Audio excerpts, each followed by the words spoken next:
மக்களோட மக்களா நிக்கிறான். அந்த மக்கள் அவன் கூட நிக்கிறாங்க. அந்த காண்டு எப்படி அந்த காண்டு தான் ஒட்டுமொத்தமா எல்லாருமா சேர்ந்து ஒருத்தனை எதிர்க்க காரணம். நீங்க எப்படி வேணா எதிர்த்துக்காங்க, ஆனா போட்டி ரெண்டு பேருக்கு நடுவில் உள்ளதான். ஒண்ணு இன்னொன்னு இந்த எலெக்ஷன் டேல மேக்சிமம் என்ன பண்ணுவீங்க? போவீங்க, ஓட்டு போடுவீங்க, வருவீங்க, அவ்வளவுதான் உங்களுடைய பார்ட்டிசிபேஷன். ஆனா இந்த எலெக்ஷன்ல நீங்க பங்கெடுத்துக்க போறீங்க. எஸ், உங்க வீட்டில் இருக்கிற ஒரு விஜய் தான், உங்க வீட்டில் இருக்கிற ஒரு விஜய் தான் வேட்பாளரா நிக்க போறாங்க. உங்க வீட்டில் நிக்கிற ஒரு வேட்பாளர்னா அப்போ உங்க வீட்டில் இருக்கிற மற்றவங்க எல்லாருமே வாக்காளர்கள் தானே. உங்க அம்மா, உங்க அப்பா, உங்க அண்ணன், உங்க தம்பி, உங்க சொந்தம் டிவிக்கே வேட்பாளர் அப்படின்னா அப்போ உங்க ஓட்டு விசில் சின்னத்துக்கு தான் எல்லாருக்குமே தெரியும்.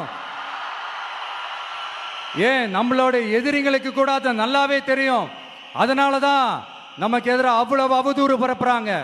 என்னென்ன அவதூறு பரப்புறாங்கன்றது உங்களுக்கே நல்லா தெரியும். ஆனா அவங்களுக்கு தெரியாது, ஏன் மேல அவதூறு பரப்புனா அது மக்கள் மேல அவதூறு பரப்புற மாதிரின்னு. எனக்கு அரசியல் தெரியலன்னு சொன்னா அது மக்களுக்கு அரசியல் தெரியலன்னு சொல்ற மாதிரின்னு.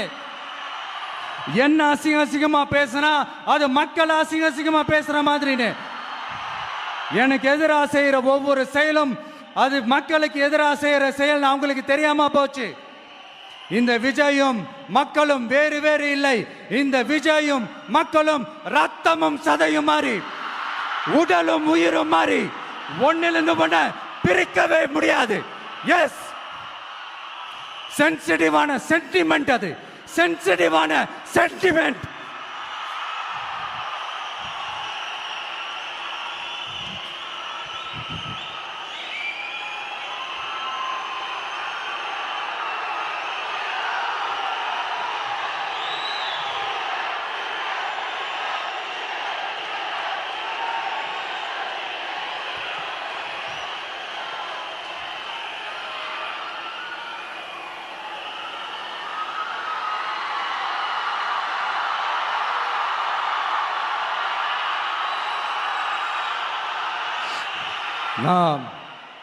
சாரி,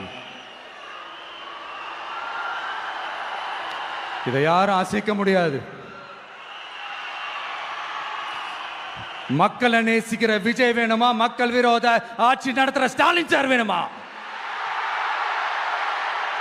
இந்த விஜய் நம்புறீங்களா, ஸ்டாலின் சார் நம்புறீங்களா?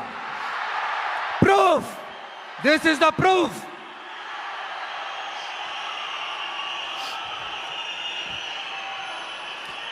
இந்த தீய சக்தி, ஊழல் சக்தி, இதெல்லாம் ஏன் சொல்கிறோம், எதுக்கு சொல்கிறோம், யாரை சொல்கிறோன்றதெல்லாம் மக்களுக்கு தெளிவாக தெரியும். அதே மாதிரி டிவிகேவுக்கு போட்டி டிஎம்கே தான்றதும் மக்களுக்கு தெளிவாக தெரியும். அப்படி இருக்கும்போது நாம் ஏதாவது பேசினா வாண்டடாக சில பேர் வண்டியில் ஏறி உட்காந்துக்கிறாங்க.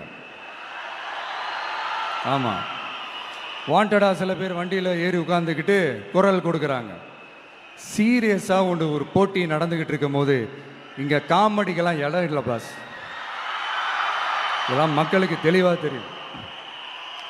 இந்த நேரத்தில் ஒரு சீரியஸ் கேள்வியை இன்னைக்கு இருக்கிற மிகப்பெரிய அரசியல்வாதிங்க கிட்ட கேட்கணும்னு நான் நினைக்கிறேன்.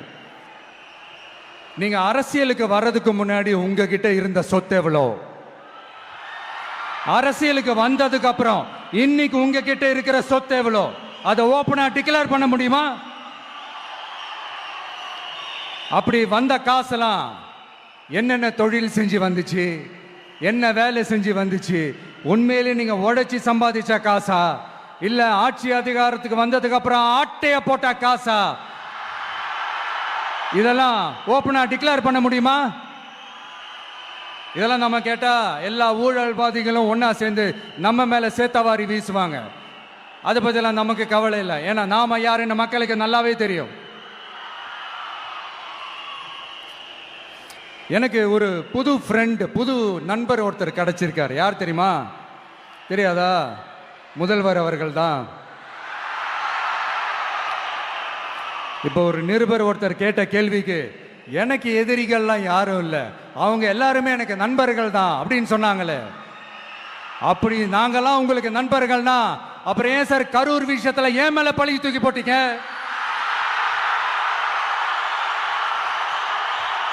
உங்களுக்கு மனசாட்சின்னு ஒண்ணு இருந்தா அப்படி பேசிருப்பீங்களா?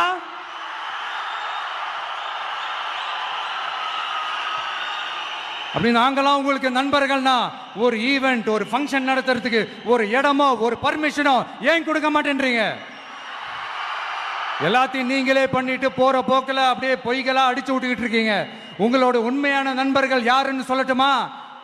லஞ்சம், ஊழல், அரசியல் ஆதாயம், இதெல்லாம் தான் உங்களோட உண்மையான நண்பர்கள். பர்சனலா நீங்க எப்படி வேணா இருந்துக்கங்க சார், நமக்கு அதை பத்தி கவலை இல்லை, நமக்கு அது அவசியமும் இல்லை. ஆனா உங்க ஆட்சி தான் தப்பான ஆட்சி, தமிழ்நாட்டுக்கு தேவையில்லாத ஆட்சி. கொஞ்ச நாளைக்கு முன்னாடி கற்பனையா ஒரு விஷயம் ஒன்று சொன்னேன். இந்த முதல்வர் கூட விசில் சின்னத்துக்கு தான் வாக்களிப்பாரு அப்படின்ட்டு கற்பனையா ஒன்று சொன்னேன். ஆனா இன்னைக்கு நிஜமாவே நமக்கு ஆதரவா ஒரு கோஷத்தை எழுப்பியிருக்கிறாங்க.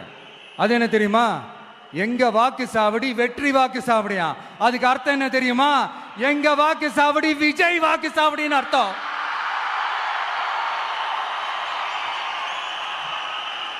அது சரி, மக்களோட இந்த ஆதரவை பார்த்துட்டு அவர் அறியாமலே எப்படி பேசிட்டாரு என்னமோ தெரியல. 50